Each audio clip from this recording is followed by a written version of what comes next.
Hello friends, જય શ્રી કૃષ્ણ, જય માતાજી. તમે બધા કેમ છો? મારી યુટ્યુબ ચેનલમાં તમારું સ્વાગત છે. આજે આપણે આ ચણા ભૂંગળા બનાવશું. આ સફેદ વટાણા આપણે આમાં બાફવા મૂકશું. એક રાત આપણે પલાળ્યા હતા, હવે આપણે બાફવા મૂકશું. પછી આપણે બાફીને એને આપણે મસાલાવાળા કરશું. એને આપણે કુકરમાં નાખશું. આ સફેદ વટાણા 3 વાટકા લીધેલા છે, એને એક રાત પલાળી દેવાના.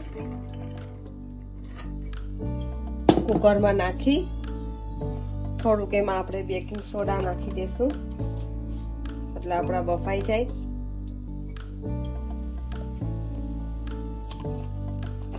ને પાણી નાખશું બાફવા માટે.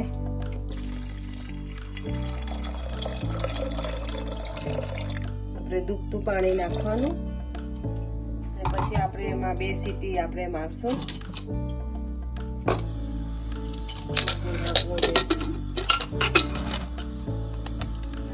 કુકરની હવા પૂરશું.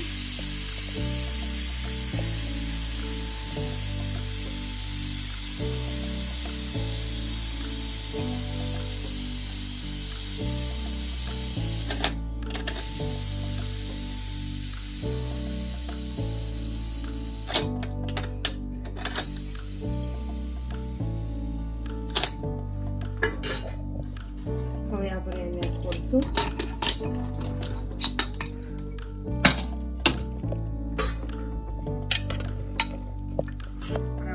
બફાઈ ગયા છે. જો તમને મઠર લાગે તો પાછી 2 સીટી માર દેવાની. આ ફોતરા નીકળી ગયા એટલે આપણા વટાણા બફાઈ ગયા છે. આપણે એને સૂકા મસાલા વાળા કરવા જ એટલે એને ચાયણીમાંથી પાણી કાઢી નાખશું. આપણે અહીંયા બાજુમાં ચાયણી લીધી છે, એમાં પાણી નીતરી જાય ને વટાણા સુકાઈ જાય.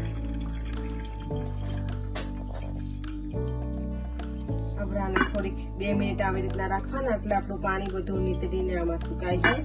પછી આપણે એને સૂકા મસાલા વાળા બનાવીશું. આ સફેદ વટાણા આપણે બાફ્યા હતા, એ બાફીને આપણે આ વાટકામાં તૈયાર રાખ્યા છે. ને આપણો આ ઇન્ગ્રેડિયન્ટ્સ છે. આપણે મીઠા લીમડાના પાન છે, આદુની પેસ્ટ છે, લીલા મરચાં છે, હિંગ છે, ધાણા જીરું, કાશ્મીરી લાલ મરચું છે, આ ટચ બાડિયાની લાંબી ફૂલ ટચ બાડિયા ને લવિંગ છે, આ ધાણા ભાજી, આ કસ્તુરી મેથી, હળદર ને આ ટમેટા પ્યુરી છે, સ્વાદ પ્રમાણે મીઠું ને આપણે આ ગરમ મસાલો 1 ચમચી નાખવાનું છે. આમાંથી ગાર્નિશન માટે કાચી કેરી, ડુંગળી, ધાણાભાજી ને લીંબુ છે. ને આપણે આ તેલ છે. પહેલા આપણે આ તવો મૂકશું, ગેસ ચાલુ કરશું.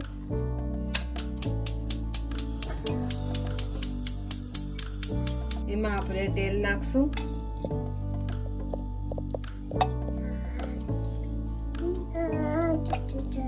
ત્રણ પાવડા તેલ નાખશું. હવે એમાં આપણે ટચ બાડિયા નાખશું.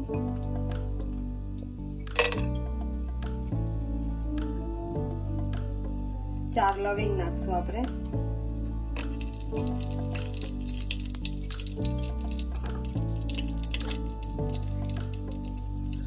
થાય એટલે આપણે એમાં હિંગ નાખશું.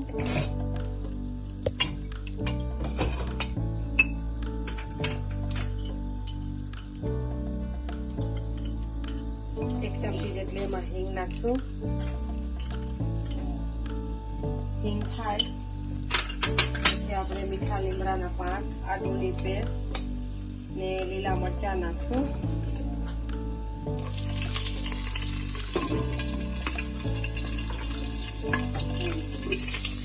એને મિક્સ કરશું.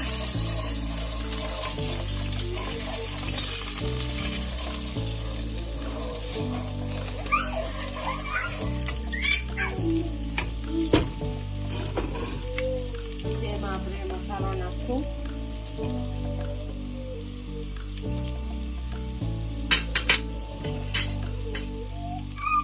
ગેસ ધીમો રાખશું એટલે આપણો મસાલો ભરે નહીં. હળદર નાખશું. વટાણા નાખશું. આપણા વટાણા સૂકા છે, એમાં પાણી નહીં નાખવાનું. નાખશું.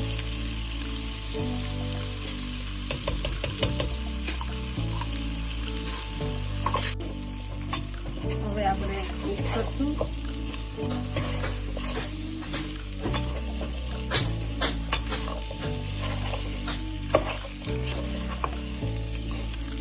આમાં ટમેટા નાખવાના ને ટમેટા પ્યુરી નાખવાના.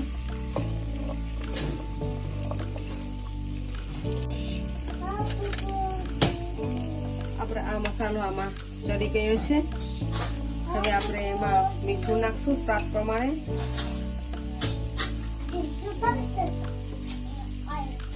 તમારા વટાણામાં મસાલો ઓછા વટાણા હોય તો ઓછું નાખવાનું, વધારે હોય તો થોડુંક જોઈને નાખવાનું મરચું, નહીં તો બહુ તીખા થઈ જાય. આમાં આપણે આ ગરમ મસાલો નાખીએ 1 ચમચી જેટલો.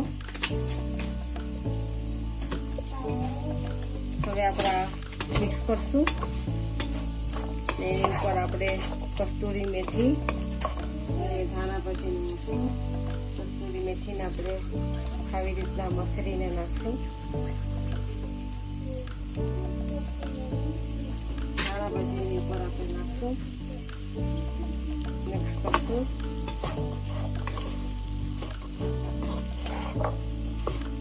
હવે આપણે આને સાઈડમાં મૂકી આપણે તવો મૂકશું ભૂંગળાનો. એટલે આપણા ઠંડા થઈ જાય પછી ડીશમાં કાઢશું. આપણે તવો આપણે મૂક્યો છે. હવે આપણે એમાં આ વટાણા સાથે આ ભૂંગળા આપણે પીરા કરશું, તેમાં આપણે નાખશું.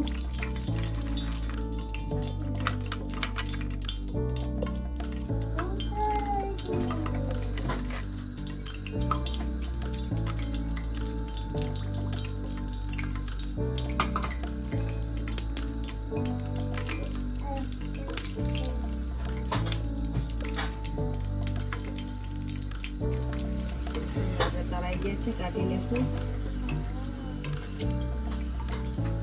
આવી રીતના તેલ નિતારીને કાઢશું.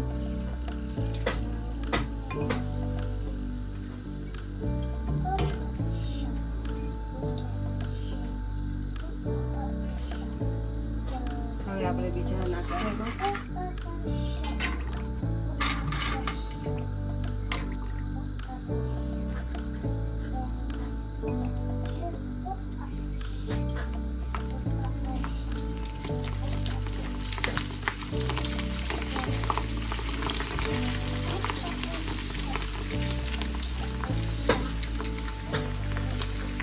આપણે ધીમું કરશું કે તે આપણા ભૂંગળા બળે નહીં. હવે આપણે ધીમે થઈને ડીશમાં કાઢશું. આપણે આમાં ભૂંગળા ડીશમાં નાખેલા જ છે, એમાં આપણે વટાણા નાખશું.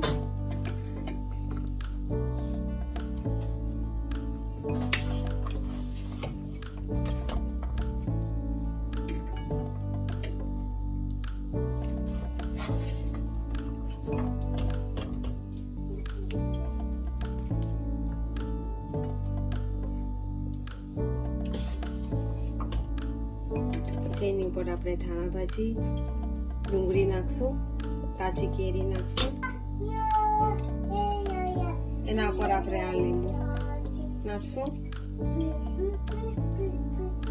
લીંબુનો રસ. પછી એમાં થોડીક એના ઉપર ધાણા ભાજી નાખશું ને કાચી ડુંગળી આપણે નાખશું. બહુ ફાઇન લાગશે. આપણે આ કાચી કેરીના ટુકડા કર્યા છે એ નાખશું ફરતા.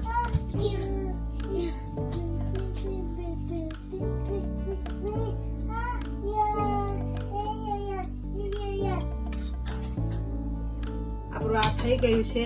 આ આપણે સફેદ બટાણા ને ચણા ભૂંગળા આપણે બહુ સારા લાગે. નાના બાળકોને બધાને બહુ ભાવે. તમે ઘરે જરૂરથી બનાવજો, ટ્રાય કરજો. લાઈક, કોમેન્ટ ને શેર કરજો. સબસ્ક્રાઇબ કરવાનું નહીં ભૂલતા. બેલ આઇકોનનું બટન દબાવતા નહીં ભૂલતા. Thank you for watching. જય માતાજી.